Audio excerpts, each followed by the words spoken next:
Hey Capricorns, how y'all doing? Welcome. We're gonna be taking a look at your 2023 overview reading here. So, wow, Capricorn, you are coming through as the elephant for 2023, which is really, really beautiful. It's lovely fire energy here. So elephant is known as the remover of obstacles. I love that you're coming in as the remover of obstacles. It shows a certain, not just a dedication to your own path, but your own commitment and willingness to stand in your full power and autonomy and say, I have the ability to co-create my reality and shift things to suit me. So that's a really, really beautiful energy coming in, representing you. You know, this is also Virgo energy, your fellow earth sign. So it also, says that you're coming in like a boss. Have gotten attention to detail. You are planning, you are focused, you are precise, you are standing in the full extent of your own Capricorn power. And really, and I say this in a positive way in this context, really bending things to your own will, but in a really powerful and magician-like way. It's really stunning. Also because this is Virgo energy, let's talk about being a hermit, right? Because there's that aspect. I feel like you are really being thoughtful and meticulous about things. I feel like you're really taking the time to consider how your previous actions leading up to this year have gotten you to where you are. And if that's great, brilliant, keep doing it. And if not, you're going, where could some changes happen? How can I go about doing things differently so that I get a different result? Those are hermit questions. Also, you may be asking, what is my place in the world? What kind of mark do I want to leave on the world? What is my living legacy? What is my, posthumous legacy, right? Really considering your place in the bigger picture of things and why you're here. This is connecting you to your soul purpose. That's really, really beautiful, beautiful Capricorn. In your place of challenges, you have the Five of Wands. So you have a couple of wands here. So Five of Wands, this makes a lot of sense. This can be externally, this can be conflict, competition, a lot of competing ideas or motives. This can also very much be internal. This can be something that we do within ourselves. We just feel conflicted about things. We feel a certain innate tension, right? It's like we can't see eye to eye with ourselves. We just feel like we're at odds and ends, right? So in the background here is this water well. And it's really, really interesting that this honey badger here is meeting these wands dead on from this place of oh, you want to bring me fire? Well, I'm going to fight fire with fire, right? A lot of fire here. And you're going, okay, well, what about, and I feel like this is kind of the gift of this challenge placement. What if I just did something differently and just knew when to walk away or when not to engage and went and just took a dip in this well? Because guess what cannot survive water? Fire. So I feel like if you fight fire with water, it's going to be very different for you in a good way than fighting fire with fire. So fight fire with water, not fire. And your place of victory here, this is beautiful. It feels like a really beautiful antidote because this is more fire energy with the Page of Wands. This speaks about courage. It also speaks about you starting on a new project or a new creative path that is connected to your soul purpose that you are incredibly excited about, that you're motivated around. This just feels like this year you're really taking those risks and chances and having that courage to make your dreams come true. And to really invest in your dreams, invest in what you really care about. This connects us to our soul purpose. So you are, through the elephant, mindfully, consciously clearing the path so that you can make those dreams come true. How amazing is that? That's amazing. You're nurturing the own fire of your creative spirit and your potential. So it's just absolutely stunning. Your advice here, very interesting. Your advice is the Ten of Swords. So what's interesting about this is that Ten of Swords traditionally is about a complete ending to something. Right? It's about things being just, there's no reviving this. Look at this poor pigeon here. There's no reviving this. It's the end of the story. It's the end of the line. And the only where we can go from here is just starting again.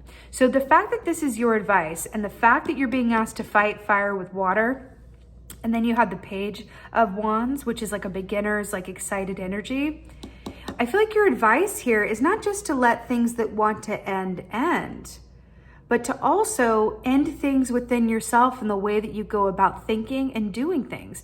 I feel like this is like the part in the movie where it's like, you know, let's say it's a Hallmark movie. Just go with me on this. It's, you know, the season I'm watching the Hallmark movies. This feels like the equivalent of a Hallmark movie where you've got your heroine, which is you, Capricorn, and you're in the film and you're like a boss at work. It's that character who's making all the money and they're really doing the most and they're really successful and they're about to be made partner. But then they like have to go on this assignment back to this farm in their hometown and stay at this inn, you know, by happenstance. And then they meet someone there who isn't concerned about all that monetary success and just is able to enjoy life and spend time with their horses and bake cookies. And then they see through this other person that the important things in life aren't about, you know, putting the pedal to the metal and having the most like, you know, work accomplishment, that this life is meant to be enjoyed. And suddenly they find themselves, you know, switching out their high heels for some, you know, sensible boots. It's like that kind of thing.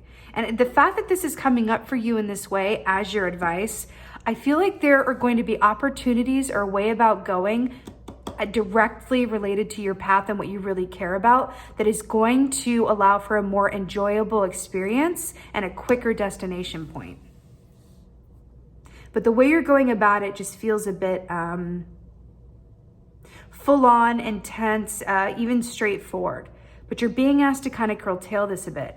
Are you working so hard or are you so focused that it could behoove you to reconnect in with the joy like a child would of what you do?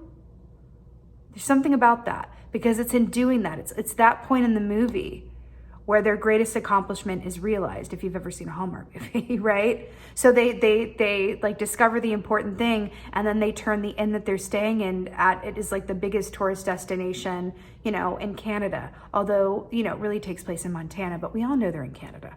So it's that kind of thing. And it's like, wow, this is bigger success than I've ever had, except I'm happy at the same time, right? There's something about that. I feel like your capacity for joy and fulfillment along this path could, you know, grow and be, you know, a lot more vibrant. I'll put it that way, right? Examine how your beginner's energy and what is really important to you. Consider how that is faring, right? Amongst how you typically go about doing things or your thought patterns. Are you enjoying the journey or are you very focused on the end destination? Think about an artist or creative type, right? It's always about the process. That's why when like, let's say it's a performer, they have their last show and they go, oh, I feel sad now. Why do I feel sad? It's like, well, because the fun part, right? Yes, it's fun, the performance, but the fun part is the process of getting there. So I feel like that's a medicine in that for you. And it's going to inform your creative soul and also your purpose and a newfound and unobstructed way with the elephant. Your outcome is the Empress. You've got two major arcanas here. It's you and your outcome, right? All this is changeable if you want to, because they're minors. So the Empress, this is the creative genius. This is the mother. This is pregnancy. This is expecting good things. This is you and your outcome at the end of the year, birthing new realities. This is you giving birth to new creative projects, giving birth to a new relationship that really serves you, giving birth to a more profound and nurturing relationship with yourself. The fact that this is the child of this suit and then we have the mom here, I really feel like you are birthing something new that is very exciting and personal. I feel like some of you, this could be actual pregnancy, but for others of you, this or actually both, this is also really birthing something that is creative in nature and is going to set you up for the long term. It is directly connected to why you are here. That's why this is a major. Brilliant, right? And look how relaxed she is. And she's birthing new conditions into the world. And yet she is laying down and relaxed, talking about how to go about things differently. It doesn't always have to be a brute force fight and a lot of extra effort. Sometimes it really is that you do more by doing less and steeping into the enjoyment and why you're doing it. Remember your why. It's going to be a lot more enjoyable and get you further. So I'm here for it, Capricorn. I so hope that this gives you the excitement and the motivation with which to go into 2023. This is going to be a very, very important year for you. It's going to be pivotal. You're going to be in a different position by the end of it in a really positive light. So with that being said, Let me know how you feeling in the comments about coming through as the elephant, removing all of the obstacles from your path. I so love to hear from you in these comments. And with that being said, just thank you. Thank you so, so much for being here. And most of all, and as always, thank you for being you. And be well. Until next time.